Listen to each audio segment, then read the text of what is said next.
और मेरे प्यारे बच्चों, क्या हाल चाल है? सब ठीक ठाक? बोर्ड के करीब बहुत टेंशन, इसलिए मैं आप लोगों के लिए लेकर के आ रहा हूँ जिसका नाम है चीट शीट।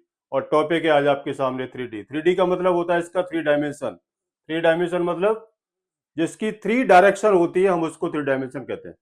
चलिए, आज इस टॉपिक के बारे में आपको थोड़ा सा ज्ञान दूंगा, ज्यादा नहीं दूंगा। वैसे तो क्या है कि इसकी वीडियो आपके पास आ चुकी होगी। इसका मतलब होता है, चीट शीट का मतलब होता है कि बड़े शॉर्ट नोट्स, जिसको हम बोलते हैं फ्लो चार्ट। ठीक है, तो फ्लो चार्ट से आपने एक पेज के अंदर आपको पूरा 3D खत्म हो जाना। आ रही बात समझ? और ये इसको फ्लो चार्ट में आप लोगों के लिए इसलिए मैं लेकर के आया हूं, जिससे आज एग्जाम टाइम में आपको कोई दिक्कत ना हो। सिर्फ आपको अपने दिमाग में छापना है कि क्या सर ने बताया था और हम इसको क्या वहां पर जाके यूज करना है। ठीक है, कंडीशन आपने देखनी है कि मतलब क्वेश्चन की कंडीशन क्या है और आप इसे कैसे सॉल्व करेंगे। तो स्टार्ट करते हैं। थ्री डायमेंशन 3D, देखना आप इसका फ्लो चार्ट। सबसे पहले आता है लाइंस। लाइंस में मैंने आपको मतलब एक डायरेक्शन ये रखी है, दूसरी डायरेक्शन इधर रखी है। लाइंस में क्या था? Line passing through a point and parallel line. ठीक है, अब इसके मतलब दो डायरेक्शन है। एक होती है आपकी वेक्टर फॉर्म, दूसरी होती है आपकी कार्टेशियन फॉर्म। ठीक बात है। उसके बाद इधर आपका आ जाओ, line passing through the two two क्या दे रखा है? Given point. इसमें आपको दे रखा है वेक्टर फॉर्म और दूसरी आपको दे रखी है कार्टेशियन फॉर्म। ठीक है। उसके बाद उसके बाद आता है आपका एंगल बिटवीन टू लाइंस। ये वेरी वेरी मोस्ट इंपॉर्टेंट चीज है। ये एंगल बिटवीन टू लाइंस का फॉर्मूला आपको अच्छे से आना चाहिए। इसकी आपकी दो कंडीशन आ रही है, एक है आपकी वेक्टर फॉर्म, दूसरी आपकी कार्टेशियन फॉर्म। ठीक बात है। इधर आप आ जाओ। Angle between two lines is very most important and also important of shorted distance. ये दोनों ही क्वेश्चन बहुत बढ़िया है और ये क्वेश्चन आते ही आते हैं। शॉर्ट एंड डिस्टेंस में आपके टाइप से आ रहे हैं। नंबर फर्स्ट आपको रखा है डिस्टेंस बिटवीन स्क्यू लाइंस और दूसरा आपका distance between to parallel line. ठीक बात है। अब उसके बाद देखो, यहां पर आपको दे रखे सारे फॉर्मूले। ये मैंने जो आपको बना रखा है 3D है। 3D को बॉक्स में डालने के बाद मैंने इसके चारों तरफ से मैंने इसके एरो फैला रखे, जिससे आप इसको कोई भी दिक्कत नहीं होगी। अब देखो, नंबर फर्स्ट आता है 3D से मैंने डायरेक्शन लिए, equation of a line passing through and parallel line. इसका फॉर्मूला दे रखा है r vector is equal to A vector plus lambda b vector. ये फॉर्मूला है। और ये फॉर्मूला कब यूज करना है? जब आपको वन पॉइंट गिवन हो और पैरेलल लाइन आपको दे रखी हो, तब के लिए आपने इसको यूज करना होगा। कार्टेशियन फॉर्म में आपने इसको लगाना r is equal to r vector is equal to क्या लगाओगे? X i plus y j plus z के। ये ध्यान रखना इस चीज का। उसके बाद ये आपका सेकंड लेके चलना है, एंगल बिटवीन टू क्या दे रखा? Angle between two lines, direction ratio of ABC and direction ratio of a two b two and c two. ठीक है।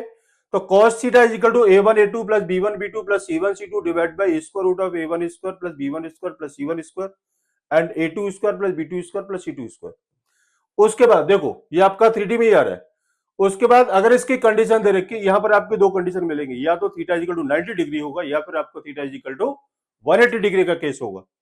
उसके बाद क्या आपको दे रखे? ये आपका पैरेलल लाइन है। तो पैरेलल लाइन में क्या आएगा? a1 upon a2 equal to b1 upon b2 equal to c1 upon c2।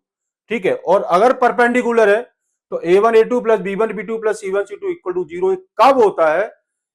cos 90 की वैल्यू आपकी जीरो होती है। ठीक। उसके बाद अब हम आते हैं 3D के अपोजिट डायरेक्शन में। देखो, if L M and N are the direction, आपको DC of ABCR, L square plus M square plus N square equal to 1 के इक्वल होता है।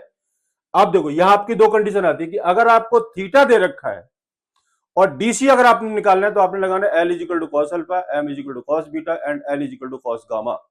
ठीक बात है। उसके बाद इधर से आ जाओ, ये आपको दे रखा है equation of line passing through of two points.